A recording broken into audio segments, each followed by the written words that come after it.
India की growth story में हमेशा स्काईस्क्रेपर्स, आईटी पार्क्स और मेट्रो लाइंस दिखाई जाती है।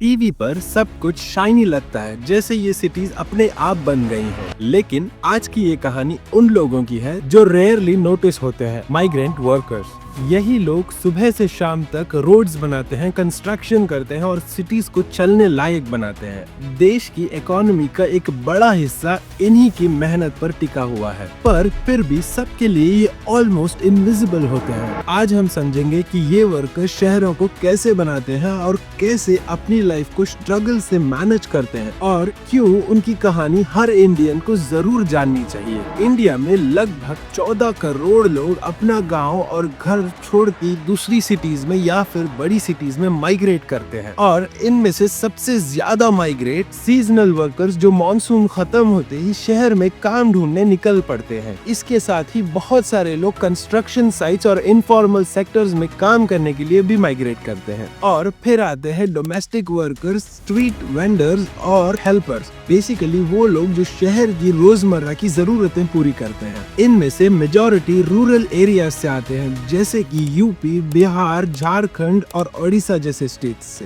क्योंकि वहाँ अनएम्प्लॉयमेंट ज्यादा है, इनकम कम और अपॉर्चुनिटीज बहुत ही लिमिटेड। इसीलिए लोग मजबूरन माइग्रेट करते हैं। अब जैसे ये लोग माइग्रेट करके शहर आते हैं तो शहर उनके लिए क्या ऑफर करता है? जॉब्स, थोड़े से ज्यादा पैसे, एक बेहतर लाइफ की उम्मीद। यही छोटी सी चीजें हैं जो उन लोगों को अट्रैक्ट करती हैं बड़ी सिटीज की तरफ। देखो, माइग्रेशन का मतलब एक शहर से दूसरे शहर ट्रैवल करना नहीं होता। ये पूरी जिंदगी बदलने वाला एक डिसीजन है और काफी रिस्की भी। ट्रेन्स और बसेस में सीट मिलना तो एक सपने जैसा होता है और सेफ्टी की कोई गारंटी भी नहीं। कोविड के टाइम में तो माइग्रेंट्स का असली स्ट्रगल पूरे देश ने देखा। Exodus that hasn't been seen in India in decades.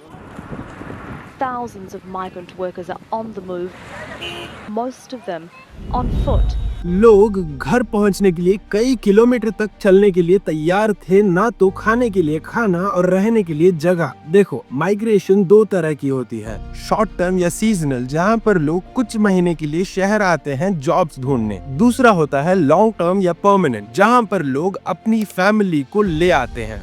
2011 के सेंसस के हिसाब से rural to city migration 10 crore से भी ज्यादा था। इनमें से बहुत सारे लोग इनफॉर्मल सेक्टर्स में काम करते हैं, जहां पर वेजेस लो होते हैं और एक्सप्लॉयटेशन रिस्क भी बहुत होता है। अब सोचो, हर स्काईस्क्रेपर, हर अपार्टमेंट और हर मेट्रो राइड के पीछे यही माइग्रेंट वर्कर्स होते हैं जो बहुत मेहनत से काम करते हैं। ये लोग कंस्ट्रक्शन साइट्स पर हार्ड लेबर करते हैं, छोटे शॉप्स चलाते हैं और डोमेस्टिक वर्क, डिलीवरी सर्विसेज और बहुत सारे काम करते हैं, जिससे हमारी शहर की लाइफ स्मूथली चलती रहती है। अब आयरनी ये है कि शहर की ग्रोथ इन्हीं माइग्रेंट वर्कर्स की वजह से होती है, पर फिर भी शहर में ये लोग सेफ हाउसिंग और बेसिक फैसिलिटीज तक पहुंच नहीं पाते। डेटा भी यही कहता है। एनएसएस 2017 और 18 की रिपोर्ट ये कहती है कि 80% से भी ज्यादा माइग्रेंट वर्कर्स इनफॉर्मल सेटलमेंट्स में रहते हैं, जैसे कि स्लम्स, छोटे रेंटेड रूम्स या फिर टेम्पररी शेल्टर्स। माइग्रेंट लाइफ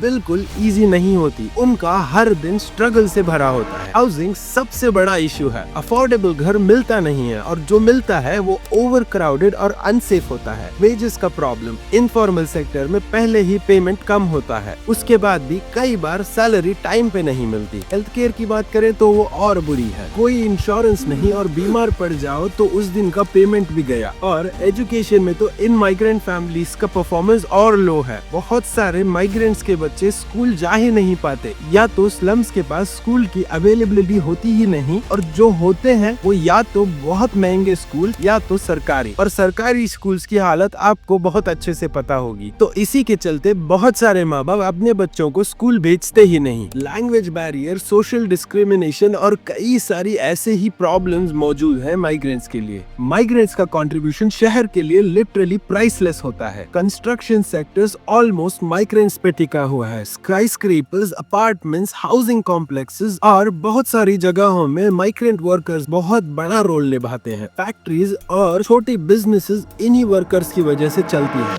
मतलब अर्बन इकोनॉमी की बैकबोन बेसिकली यही वर्कर्स हैं जो हमारी डेली लाइफ को स्मूथ बनाते हैं और रोजमर्रा की चीजें हमें प्रोवाइड करते हैं। और बहुत सारे लोग जो शहर में काम करते हैं वो अपने गाँव को भी सपोर्ट करते हैं। जो पैसा माइग्रेंट वर्कर्स अपनी फैमिली को भेजते हैं उसी पैसे से उनकी घर की जरूरतें पूरी होती हैं और कई बार तो उनके छोटे बिजनेसेस को उस पैसे से मदद मिलती है। मतलब करोड़ों माइग्रेंट्स जो बड़ी सिटीज में काम करने के लिए आते हैं वो अपने घर पैसा भेजते हैं जो कि लाखों में नहीं हजारों करोड़ में होता है। अब इससे सिटीज को बहुत ज्यादा फायदा तो होता है पर इसी के साथ बहुत सारी प्रॉब्लम्स भी फेस करनी पड़ती हैं।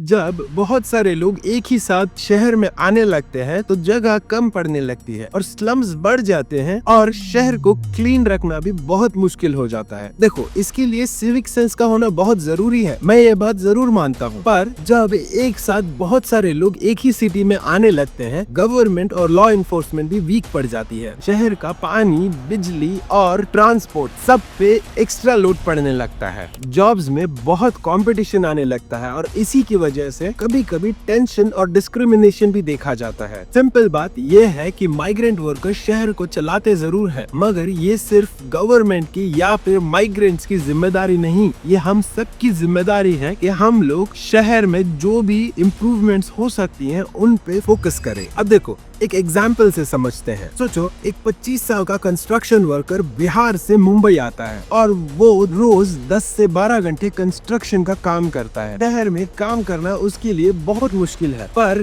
गांव में उसकी पूरी फैमिली उसके भेजे हुए पैसों पर डिपेंडेंट है। ये एक टिपिकल माइग्रेंट स्टोरी होती है। और एक सीजनल वर्कर को देखा जाए तो वो साल के 6 महीने तो अपने गाँव में काटता है पर जैसे ही मानसून का सीजन खत्म होता है वो शहर में आ जाता है नई अपॉर्चुनिटी ढूंढने के लिए ताकि वो कुछ पैसे सेव कर सके और गांव वापस जाकर या तो वो पैसा खेती में लगा सके या तो अगले 6 महीने के सर्वाइवल के लिए यूज कर सके। ये एग्जांपल्स बस ये समझाते हैं कि माइग्रेंट लाइफ सिर्फ काम नहीं होता, ये डेली सर्वाइवल, सैक्रिफाइस और अनसर्टेनिटी का मिक्स है जिसको शहर में रहने वाले लोग अक्सर नोटिस भी नहीं करते। गवर्नमेंट और बहुत सारे एनजीओज ने माइग्रेंट वर्कर्स के लिए बहुत सारी स्कीम्स बनाई है पर इसका रिजल्ट बहुत अनइवन होता है। एग्जाम्पल के लिए केरला को ले लो, वहाँ माइग्रेंट्स को गेस्ट वर्कर्स बोला जाता है। उनके लिए हेल्थ कैंप्स, इंश्योरेंस और इवन एजुकेशन सपोर्ट भी दिया जाता है। ये एक ऐसा स्टेट है जहाँ पर सिस्टम एक्चुअली में काम करता है। लेकिन मुंबई और दिल्ली जैसे सिटीज में आपको ये पिक्चर कुछ और ही मिलेगी। सोचो,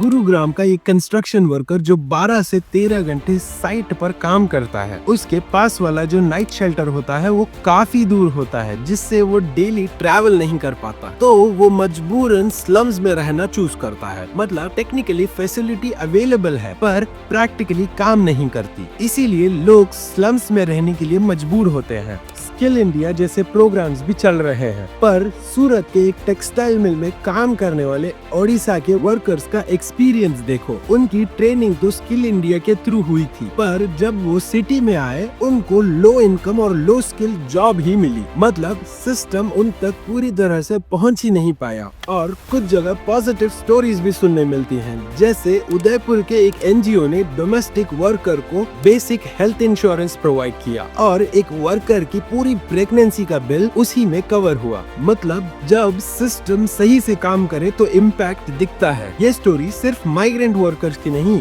ये पूरे इंडिया की ग्रोथ स्टोरी है। सिटीज तभी ग्रो करती हैं जब ये माइग्रेंट वर्कर्स हार्ड वर्क करते हैं। उनके राइट्स, सेफ्टी और डिग्निटी पे ध्यान देना बहुत जरूरी है, वरना पूरी अर्बन इकोनॉमी स्ट्रगल करेगी। इनकी मेहनत और सैक्रिफाइसेस ही रूरल इंडिया को अर्बन इंडिया से जोड़े रखती हैं और यही हमारे रूरल इंडिया और चमचमाती सिटीज का बैकबोन है। और इनकी सैक्रिफाइसेस और कॉन्ट्रीब्यूशंस को जानना हर इंडियन की रिस्पॉन्सिबिलिटी है। अगर ये वीडियो आपको पसंद आया हो तो अपने फ्रेंड्स के साथ भी शेयर करिए ताकि वो भी हमारे माइग्रेंट वर्कर्स की पूरी कहानी जान पाएं। और इसी के साथ मैं मिलता हूँ आपसे अगले वीडियो में एक और कंट्रोवर्शियल टॉपिक के साथ। तब तक के लिए बाय।